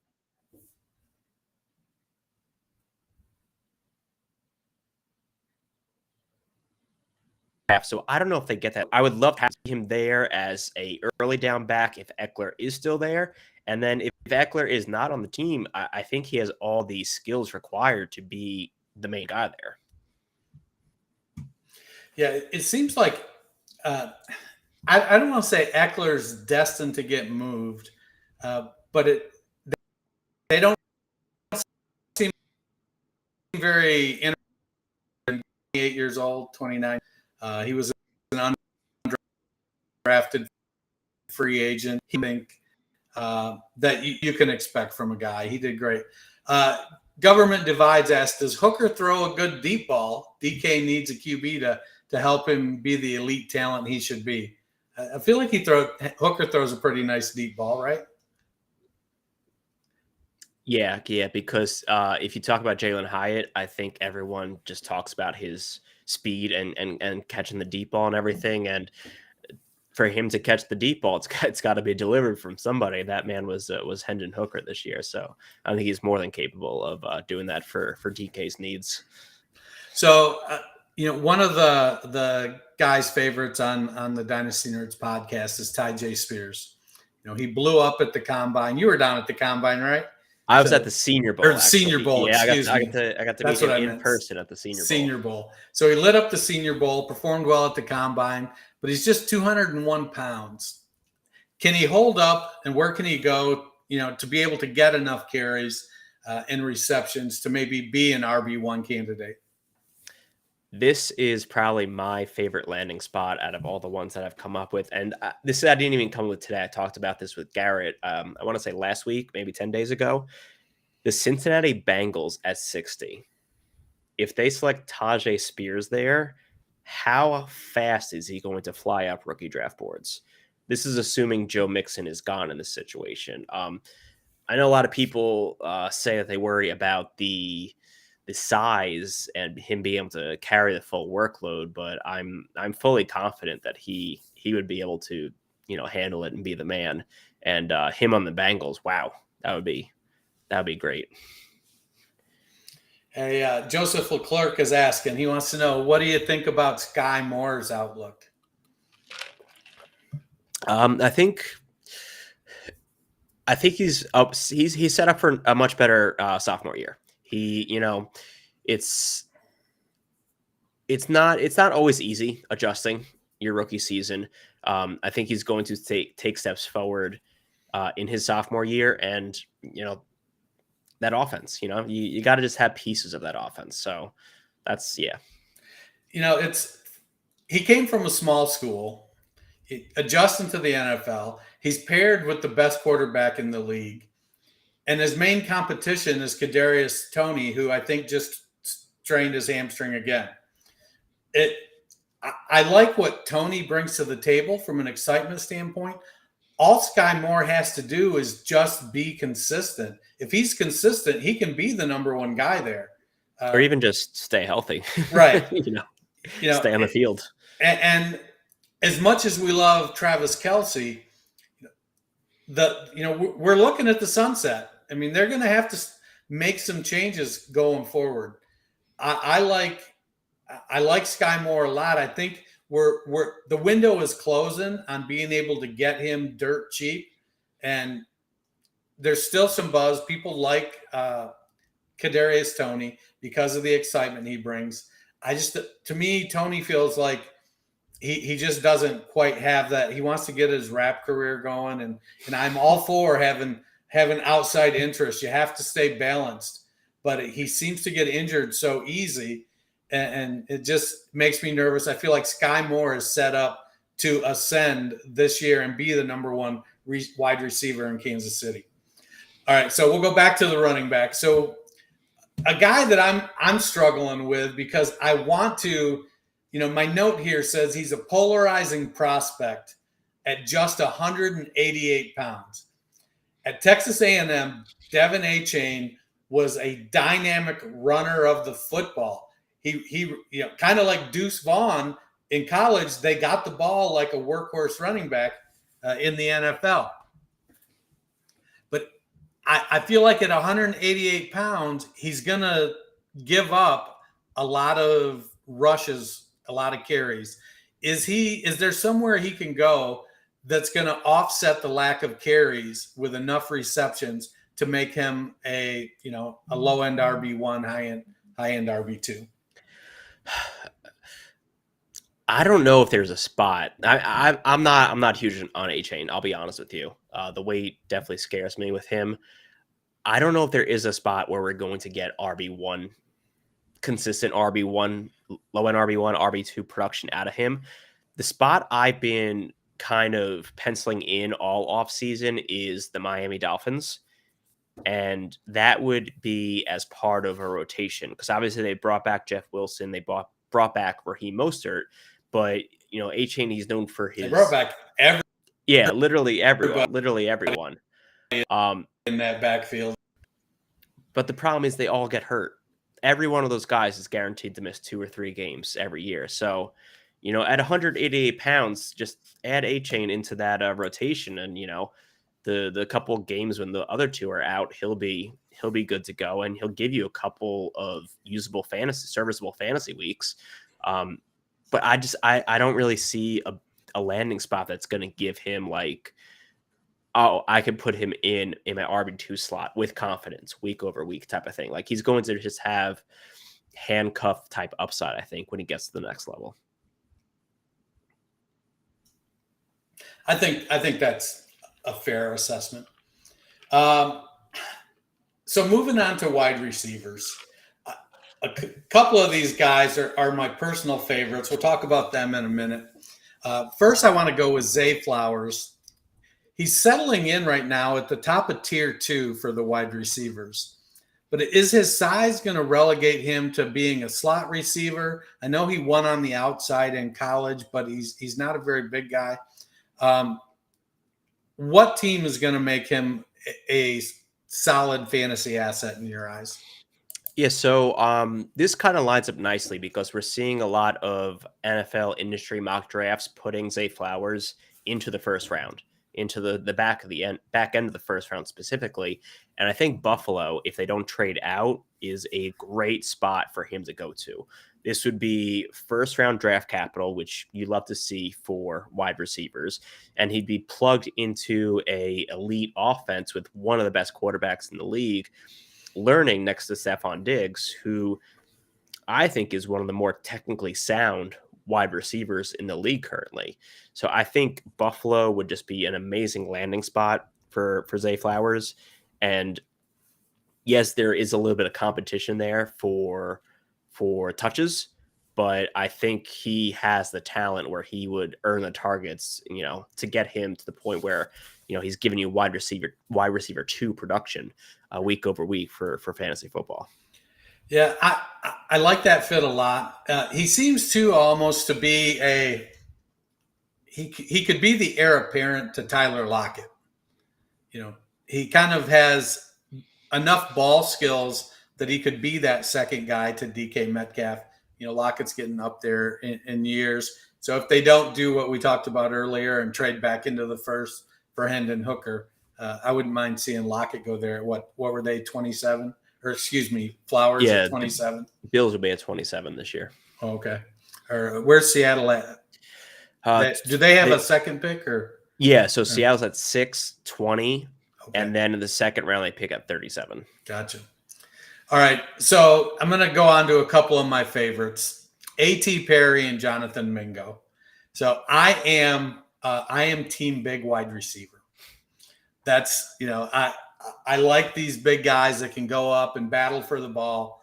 And Perry out of Wake Forest, he has a tendency to make difficult catches look easy and easy catches look difficult sometimes. But he's good, a good overall receiver. And then Mingo out of Arkansas, another big guy. I think he's 6'5", 220, 6'4", 220, runs pretty well. He's starting to catch some buzz. I've read several notes from some of the draft analysts that the NFL is a lot higher on Mingo than some of us Twitter analysts are. And I think he brings a different skill set to the game than some of these small guys. He almost feels like he might be Quentin Johnston with ball skills kind of approach. Where are a couple landing spots that you might see A.T. Perry or Jonathan Mingo go to, where obviously probably not first round picks, but somewhere they could go and be fantasy relevant? So, Dennis, you said your team big-bodied wide receivers. Do you know who else needs to be team big-bodied wide receivers? That's the New York Football Giants. Right. Because right now they got 17 slot guys isn't the way to go. Yeah, they got a lot of little dudes. So I was talking about this last week on a show that you have to realize that NFL teams today, when they're assembling wide receiver rooms, it's like a basketball team. You need your centers, you need your point guards, you need your power forwards. You need guys filling different roles. You can't just always take the best wide receiver on the board. And this is a historically small wide receiver class. So we're going to see guys like Quentin Johnston, Xavier Hutchinson, A.T. Perry, Jonathan Mingo. They're going to go higher, I think, than people realize, because there are teams out there that need size, and they're going to have to pay up for it, because if they miss on the few that are out there, that's it. There's no more. Then you're off into, round 3 scrap heap free agency at that point. So I think that the New York Giants should be really looking into both of these players. As far as like their NFL draft capital, A.T. Perry is currently on mock draft database around pick 97, which the Giants have a couple picks around there. And then Jonathan Mingo's around pick 123. So we're talking early day 3 type of draft capital for these guys, which isn't a death knell for fantasy football purposes. We've seen plenty of wide receivers with day 3 draft capital break out and have very successful fantasy football careers. So I think a team like the Giants is a team that's going to be looking for bigger wide receivers. Another team might be like the Baltimore Ravens. They got Devin Duvernay, they got Rashad Bateman, both smaller guys. They might be trying to bring in another big-bodied wide receiver to flush out that wide receiver room. Yeah, I think the Giants definitely have a need. As much as I liked the Isaiah Hodgins story, there needs to be some competition for him, that's for sure. My co-host on the Fantasy Football Roundtable loved Hodgins the year that he came out. Hey, Maven of Macau, we're happy for you to be one of the people watching tonight too. So let's dip our toe in the tight end world here. Some of the scouts are starting to fall for Dalton Kincaid. He's athletic, runs well, not known for his blocking. He's starting to get mocked in, regular mock drafts, not fantasy mock drafts, as the first tight end off the board. I think a lot of it's almost like the Hayden Hurst, Mark Andrews dichotomy between like Michael Mayer and Dalton Kincaid. Where can Dalton Kincaid go where he can slide into a Mark Andrews type of role, not be asked to do much blocking, so he can be a fantasy relevant tight end? So I'll tell you I love this landing spot for him. So right now, Kincaid is dealing with a back issue. Now, I'll be honest, the details surrounding this back issue, I haven't seen a lot of them. It's been kind of hush-hush. So I don't know exactly what his timeline is. The only thing I've seen is he might be ready for rookie minicamp. And when you see the words might talked about this early in the year, that's a cause for concern. I would love to see him land on the Kansas City Chiefs. Kind of similar to Hooker on the Seahawks. He landed on the Chiefs. He can take his rookie year as almost a redshirt year. He can get healthy. He can rehab his back. He can get back to 100%. And then you have the heir apparent to Travis Kelce whenever the king finally decides to hang up his crown. And I think that's just like chef's kiss. Like, that is the best landing spot for Kincaid. Now, obviously, you're not going to get a lot out of him in his rookie year. And that will cause an interesting dichotomy of how dynasty managers want to value that in their rookie drafts, knowing you're not going to get a lot out of him his first year. But I think that would be the best landing spot that I can imagine for Kincaid. And the draft capital lines up because he's currently projected to go middle to back into the first round. And the Chiefs obviously have the last pick in the first round, which is 31 this year. Yeah. So I've developed this theory about tight ends in fantasy where I'm just not investing in rookie tight ends. It used to be, I talked about the axiom about tight ends and rookie quarterbacks. Well, the axiom used to be with tight ends also that it took about 3 years for them to develop. And then we had a couple breakout early. It used to be that way with wide receivers too. You had to let them develop. And then we had a few classes with some wide receivers coming right out of the gate. I'm tending now to take the approach that I'm going to let other people draft the tight ends, and I'll trade for tight ends once I see them getting productive. Maybe it may cost me a little more, but at least I'm not tying up a roster spot for a position that develops slowly. What are your thoughts on that? Am I being naive? Am I just being stubborn? Should I draft tight ends when they come in? No, I agree with you completely. And Tim and I we host a show every Monday night on the Dynasty Nerds Nerd Herd Discord. We do mock draft Mondays, and we've been doing that for a couple months now. And I've been in enough rookie mocks to see that you're not the only one that has that sentiment in this space. Kincaid and Mayer, and then Darnell Washington even are being talked about as first round NFL talents. And even these tight end premium rookie mocks, we're seeing these guys falling to the middle or even the back end of the second round. So I think the dynasty community as a whole is going to agree with your sentiment that I'll let somebody else take the flyer on a rookie tight end, and I will just wait and invest in a veteran right before they're going to break out. Because look at last year, for example, Chigakwanku out of Tennessee. I can't tell you what round he was drafted in my rookie drafts because I don't think he was. And then you never know. Tight end, it's like the biggest crapshoot in fantasy football. So you just have to be ready to pounce. Once a player is on the verge of a breakout. Yeah, I started Chigo Okonkwo at the end of my Scott Fishbowl run. Me too. In place of Darren Waller. Yeah, me too. After Okonkwo popped off a little bit. I had the exact same lineup. That's funny. Yeah. There just wasn't anything there. So how similar do you think Dalton Kincaid and Luke Musgrave are as players? I love Luke Musgrave. My philosophy in these rookie mock drafts are being like, I will just wait for Luke because I know Kincaid has the big name brand value right now, and he's always, it's either him or Mayer are the first two tight ends to go in these rookie drafts. And once that hits, then I know, like, okay, after those guys are gone, my next pick will be Musgrave. I'll let somebody else, because it happens even in like your regular redraft fantasy leagues. Once somebody starts a run at a position, it, flies off the board. So when I see Kincaid or Mayer go as the first tight end, I say to myself, okay, I like Luke Musgrave just as much as Dalton Kincaid. And then I'll take the value of Luke, which might be, 5 or 6 picks later than Kincaid win. And the funny thing is, Musgrave was also dealing with an injury this year. I met him. I got to interview him at the Senior Bowl.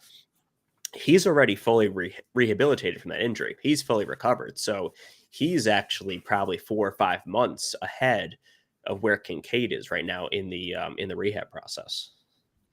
And Musgraves wasn't a back injury. No, knee, a leg injury. Knee injury. Knee. Yeah, because the back injuries can get a little bit squirrely there. Yeah. Well, Dan, this wraps up our talk here.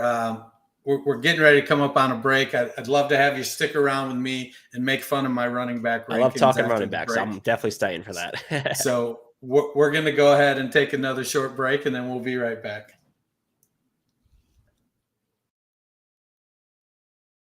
Moose and Keith, weekdays at 10 a.m. Eastern on Better Sports Network. Calvin Ridley yesterday, he applied for reinstatement from the National Football League. Ridley, Kirk, Zay Jones, Travis Etienne, Trevor Lawrence. That is crazy potent on offense. Yeah, it's going to be awesome. I mean, Ridley's great. I think Trevor Lawrence is a guy I want in fantasy this year. I think you're probably right. I think they're just going to get better and better. First off, Peterson's a wonderful offensive mind, a great head coach, and we've seen that and saw that this year as Jacksonville made it to the postseason. And Trevor Lawrence, anybody that questioned whether or not he could play in the National Football League or just how good he was going to be in the NFL, those questions were answered this past season as in the second half of the year. Statistically speaking, he was a top 3 quarterback in the NFL. That's how good Trevor Lawrence is. You throw Calvin Ridley into the mix, he's going to be great. Yeah, I think Lawrence is a guy you want. I think Ridley's a guy you want. Clearly, Travis Etienne is going to be one of those early, first-round selections as well, being the dual threat running back that he is, not only running, but also catching the ball out of the backfield, Keith, and the ability to take something small and take it to the house. Take a 5-yard dump pass, make a guy miss in the open field, and he's gone. I mean, you saw that with Travis Etienne this past season for Jacksonville. Yeah, sky's the limit. I mean, I think you're going to go from a team in the year span where you wanted no part of the Jacksonville Jaguars when you're looking at fantasy football to where you want as many Jaguars as you possibly can because they're going to be really, really productive. And let's see if they get their tight end back as well. Who had Evan Ingram was great. And Evan Ingram, who was great this past season. Yeah. I mean, if they keep that whole core together, their offense is going to be one of the best in football. Like, I legitimately think that they could be one of the best offenses in football. Zay Jones, Evan Ingram, Christian Kirk, then and Ridley, Travis Etienne, Trevor Lawrence, a good offensive line, and you've got Doug Peterson being creative called. Right. And you look at that division. The Colts are a mess. Yep. Titans look like they're on the downslide. Titans are on the downslide, right? That window is clearly closed. And then you got the Houston Texans. Years away from relevancy. Yeah. I mean, Jacksonville could win 11 games next year. Moose and Keith, weekdays at 10 a.m. Eastern on Better Sports Network.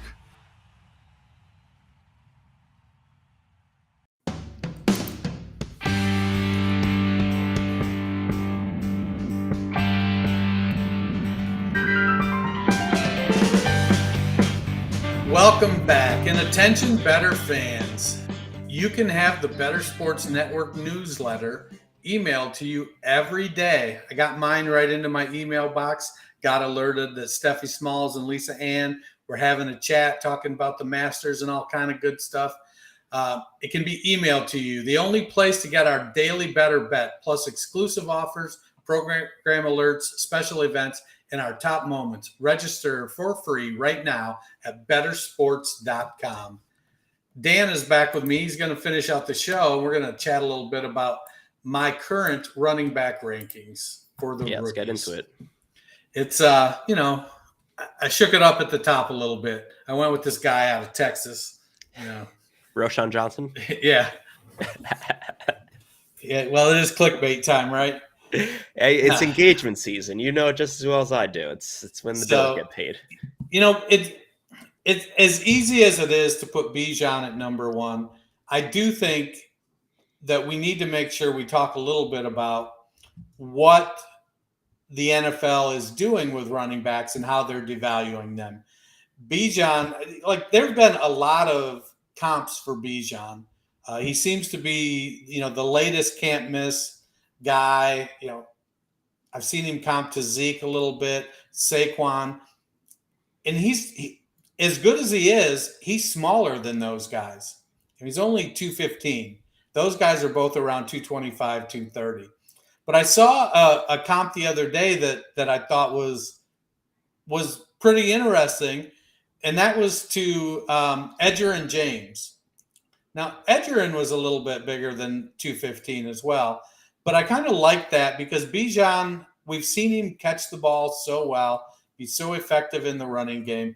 He's in a tier by himself in this class, and as deep as this class is, there's not any other backs that are going to stand out that you can plug and play, and from day one they have the ability to be the RB1. There are a couple guys in here I think that could develop and maybe become guys you think about as being the RB1. But right now, pre-draft, Bijan is the only guy I think that you look at and say, this guy could be the RB1. Is that fair? Yeah, I agree. And then even if you look at just places that do rookies included in like their startup dynasty rankings, he's going so high. I mean, I've been drafting a lot of underdog because, we just got that partnership, and he's running back 4 in best ball leagues on underdog right now. And we don't even know who he's playing for. It's crazy. But the thing is, you turn on the tape and it's justified. It's crazy. He's every bit as advertised. And like you said before, it's weird because the league is devaluing the position. And I consume a lot of mock draft content, this year, whenever I'm working out or walking the dog or driving to work. I'm usually listening to, whether it's PFF's latest mock draft or the Stock Exchange's latest mock draft.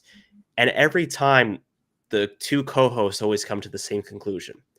It's, I love Bijan Robinson. If you take out position, he's probably a top 3 talent in this entire draft class, including Will Anderson, Bryce Young, all the other positions. But they say, I don't know where to put him. I don't know who is going to draft Bijan, because what team is going to invest in a first-round running back right now? The default seems to be the Cowboys because Jerry Jones. Yeah. So my next tier I've got Jahmyr Gibbs and Zach Charbonnet. It's like a Mutt and Jeff pairing there. You got a big, strong guy that's fast enough, and then a small guy that's really fast and really shifty.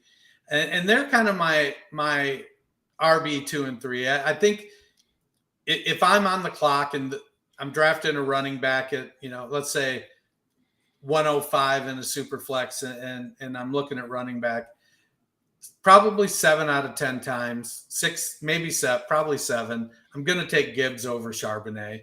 But I think Charbonnet presents enough talent and opportunity that he justifies being in the same tier with Jahmyr Gibbs. Am I crazy? No, actually, you're very similar to where I am. I have Bijan tier 1 by himself. That's not going to change off of draft capital landing spot. My tier 2, I actually have 4 running backs in my tier 2, and that goes from the top of tier 2 with Jahmyr Gibbs down to the bottom of my tier 2 with Tajay Spears. And I have Gibbs, Charbonnet, and Spears. The only one you haven't mentioned so far that I have is Roschon Johnson. I have those 4 ranked so similarly that I'm going to let the NFL draft and draft capital and landing spot determine what order those 4 will fall in. So far we're pretty lockstep as far as running back rankings go, I feel. Yeah, I have in my tier 3, I've got Spears, Devin Achane, Roschon Johnson, and then Tank Bigsby. Bigsby to me is kind of an old school back. I think he's, he caught 60 passes in college, but they were kind of dump off. He's a check down receiver at this point. Can he get better? Probably. Will he? I don't know. But from a running style, he's got pretty good vision. He's got good enough speed. He's strong. He's a powerful back. He just, if this draft was happening in 1993, Bigsby would probably be talked about as a first-round pick. because he's big and he's powerful, and that's just how they drafted back then. In 93, the draft would have went Bijan 1 and Bigsby 2. Right. Right. And Tyjae Spears, we talked about him a little bit earlier, and I just think that he brings such a dynamic playmaking ability. I don't know that he has the RB1 potential, but he's definitely an RB1 candidate. He just catches the ball well enough. He's a good inside runner for being 200 pounds. We've seen Austin Eckler at 199 pounds be good running inside. You just can't do it 20 times a game with guys like that. Yeah, because a lot of people on my rankings will talk about Spears and his frame and his size, and they're like, does that scare you? And I'll be honest, if you turn on the film, he is elusive enough and shifty enough where the size shouldn't be a concern. I was watching some film this morning actually on him before work, and there's just so many instances where he makes guys miss at not even the first level, the second or the third level, to really elevate that into a home run type play. And, at that point, does it matter if a player is 204 or 215? Because he's not getting touched. I bring up this story from the Senior Bowl a lot where I was watching inside run drills, and there are officials at these practices, and the officials are taught like, hey, they're going to rough each other up, but it's basically two-hand football. If a running back gets contacted by a linebacker, blow the whistle and call the play dead. So you'd see Chase Brown run up the middle, get blown up, whistle blows the play dead. Chris Rodriguez runs up the middle, gets touched, plays dead. All those highlights where you see Tyjae Spears rip off a 40-yard run during those drills, the whistle didn't go off because he didn't get touched, despite it being an inside run. So he's so elusive. And I think he is so good in that aspect that the frame and size thing is less of a concern for me. Yeah, I'm warming up to him. I don't know that my tiers will change. Landing spot and path to opportunity could, move people up a little bit, but I feel pretty good about it. Devin Achane is the guy that, I've got him in tier 3, and a comp for him that's come up recently that I'm buying is Warwick Dunn. And, Dunn was a 185-pound running back, 5'9", 185-pounder.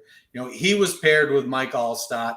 He ran the ball well. He caught the ball. He did a lot of things. And I think if you put Devin Achane in a situation where, he could be used in that role, but so few teams run two running backs where the second running back is a legitimate threat to run the ball.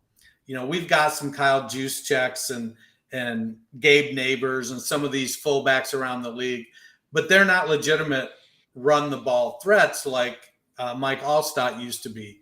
So I like Devin Achane. I like his dynamic ability, but it'll be interesting to watch. Roschon Johnson, his speed was disappointing. I don't know if he plays. I think he might play a little bit faster than the 4.57 he ran at the combine.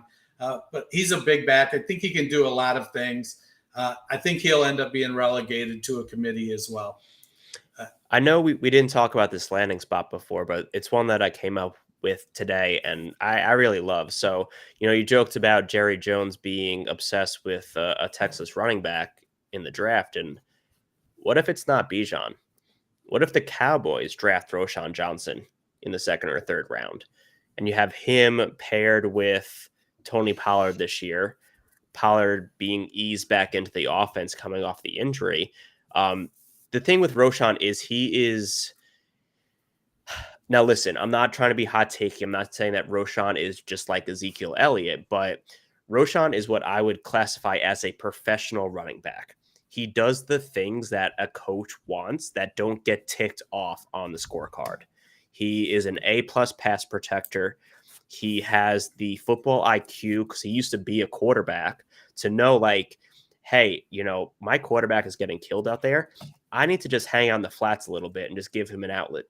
I think it's those things that the NFL community is going to pick up with on Roschon, and a GM is going to see him be like, I could bring this guy in, and during his rookie year, he can be out there during the 2-minute offense, and we could be confident that he's not going to do anything that's going to completely mess up the game for us. And I think that's one of the reasons why I love Roschon so much right now, is because he's just going to go in there and just, people are going to be like, who's that guy? He's not a rookie. Like, he looks so good out there. Yeah, and you love those guys that just go in and they do the work.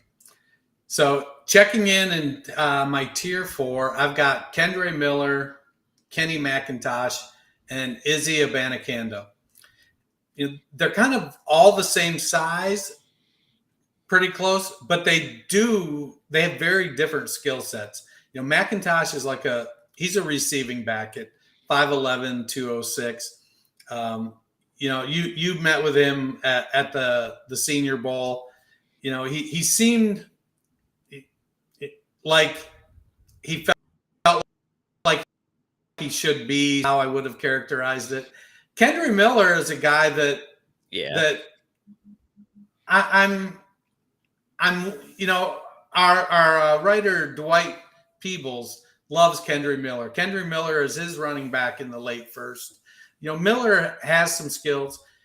Abanikanda is fast. He's got good size. I don't know if he's got much wiggle to his game, but he can certainly run the ball well. He's got little hands. Am I off on any of these guys? No, we've been pretty in lockstep so far. Only player I have ranked so far that you haven't mentioned is Sean Tucker. But I'll be honest, Sean Tucker is a player I need to go back and reassess, just because the pre-draft process hasn't been kind to him. He has a mysterious injury that I haven't seen too many news and notes about. And then he releases a workout video on Instagram that's considered his, pro day, quote unquote. It just it stinks. It's got a smell to it. And, I work in a restaurant. If something smells, it's rotten. You got to throw it out. And I'm getting that feeling about Sean Tucker right now. So, I mean, I'll ask you, where do you have Sean Tucker? What are your thoughts about him right now?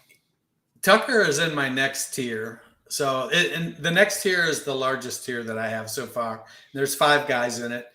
Tier 5 is Eric Gray, Evan Hull, Sean Tucker, Chase Brown, and Zach Evans. And this draft seems to have an awful lot of 5'9", 207, 209 pound guys in it. And Tucker, Gray, Chase Brown, these guys all kind of fit that mold. Hull and Evans are a little bit taller, a little bit heavier. But Eric Gray, my concern with him was after he transferred, the expectation was he was going to go in that first year in Oklahoma and he was just going to dominate. And he didn't. Now, he looked great his second year at Oklahoma, but it was just one of those things that he just didn't quite get there. Sean Tucker is fast. He's a track guy, but it seems like he's doing everything he can to sort of make himself less of a prospect. Chase Brown, I liked him. I'm a Big Ten guy. I'm an Ohio State fan. I see a lot of Big Ten football. And Brown looked good. He had a great year, but then he went down to the Senior Bowl. And while he was okay in the game, he didn't look great in the practices. And he just looked kind of overwhelmed in the practices. And, he had a good combine and he bounced back a little bit from that. But he almost seems allergic to pass blocking. It was just some of what I've seen of him just doesn't look great. Evan Hull was a guy I liked a lot, and he's kind of a straight line guy. He reminds me a little bit of Rex Burkhead. We'll see what happens. He doesn't play as fast as he ran, so I want to see him maybe do a little more. I've been thinking I like Evan Hull going to Los Angeles and being paired with Cam Akers. And then Zach Evans. Evans is a little bit of a conundrum in that, he couldn't grab a hold of a workhorse role at TCU. Then he went to Ole Miss and he couldn't grab a hold of the workhorse role there. And so I just ended up being, I like some of the things I've seen from him, but I'm not sure if it's going to be consistent enough. Yeah. Evans concerns me, getting outplayed by Kendrick Miller, then going to TCU and going to Ole Miss and getting outplayed by a true freshman in Junkins. So, I don't know. Zach Evans is a tough one because, the Devy community, people loved him. Sean Tucker and Zach Evans were two Devy darlings, and to see them fall so far, as we get so close to the draft is a tough pill to swallow.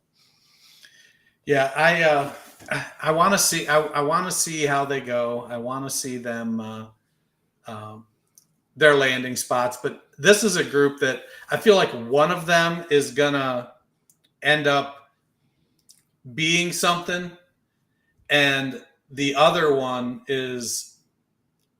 four are gonna be spot starters, and it's just gonna end up at they hit this week, they disappear next week. I don't know which one it's gonna be. I like Eric Gray. He's a guy that I really like, but I just don't know if he's gonna. And I hate to use Trey Sermon as the comp because Sermon played at Oklahoma, and I don't want to be accused of helmet scouting. But I need to see more consistency of him. Yeah. Tucker's a bit of a conundrum. Well, Dan, I appreciate you sticking through this half hour and talking running backs with me. Yeah, this was awesome. This is awesome. And I appreciate you coming on and talking about landing spots. I know we're 3 weeks away from the draft, from night one of the draft. And it's been just I think we're all in such anticipation now. We're trying to weed through things like the Mort's report about Bryce Young being the guy at 1, or these different things that are popping up. It's going to be just it's going to be a long 3 weeks. Let me tell you that. It's going to be a long 3 weeks. Tell the folks where they can find you real quick. Yeah, so on Twitter, @DanT_NFL. DMs are open, always down for conversations about fantasy football. And then, all my written content you can find over at dynastynerds.com. Well, thanks again for coming on. You can find me at culture_coach on Twitter, twice weekly on the Fantasy Football Roundtable podcast. I am in the Dynasty Nerds Discord, answering questions all the time, hosting a show on Tuesday nights there, Trade Talk, with regular guest on this show, Pete Bartowski. We do that on Tuesday nights at 9 p.m. So everybody, have yourself a fantastic evening. Good night, guys.